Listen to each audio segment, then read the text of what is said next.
Hi guys, I'm Cupid. I have schizophrenia and I'm also studying to become a psychologist. Hey love, I live with major mental illness and I also deeply believe my soul chose to be here. Today I want to show you what an ordinary morning looks like when you're balancing a clinical diagnosis and a spiritual path.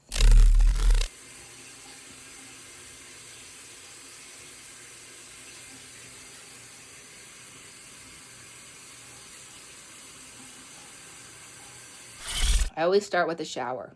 For me, feeling clean is like hitting reset on my nervous system. I'm not fixing my illness in here. I'm just reminding my body and my spirit that we got another chance today.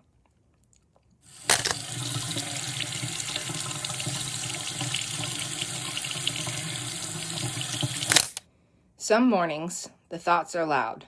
Some mornings, it's heavy. But the water is proof I'm still here.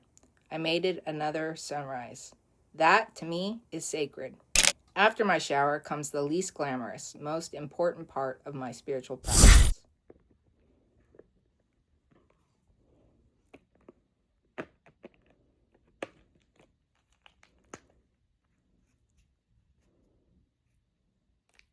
My meds.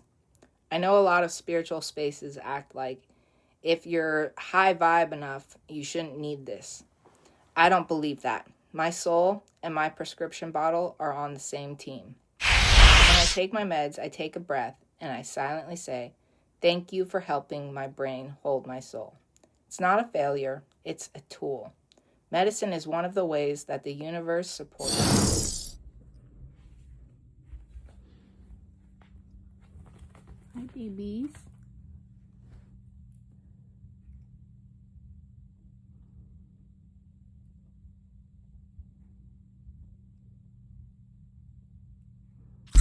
Next, I feed my animals. Honestly, they are my healer.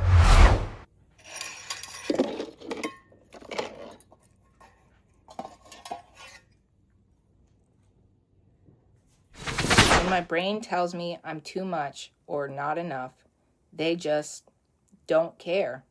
They just want my presence. Their little routines pull me out of my head and back into my body.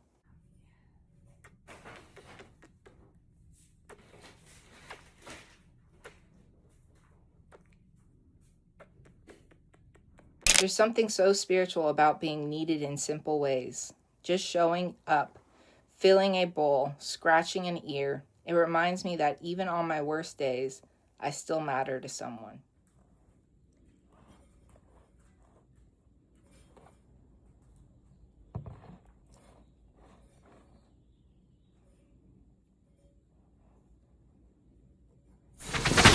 Then I make coffee and give myself a little quiet time.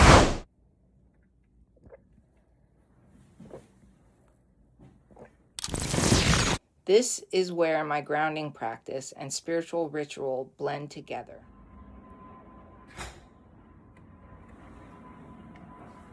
Sometimes I journal one tiny thing I'm proud of for surviving.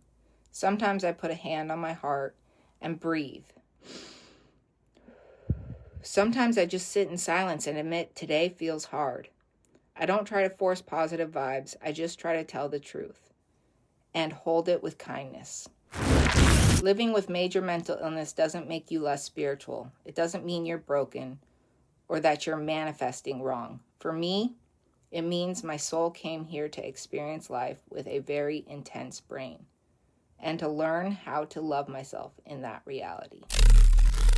So I do these tiny things: shower, meds, animals, coffee, a moment with myself. They are small, but they're how I hold my diagnosis in one hand and my soul in the other.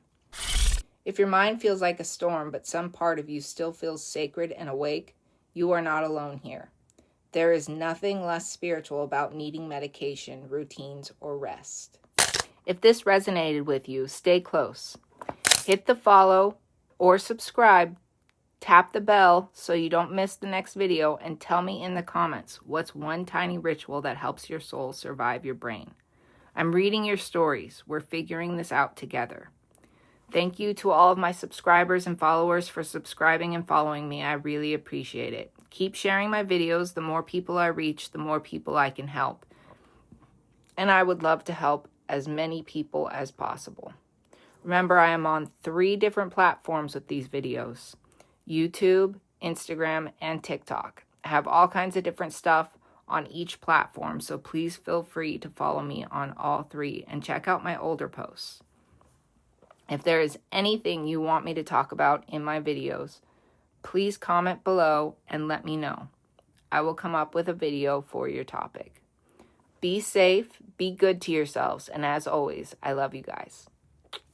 Bye.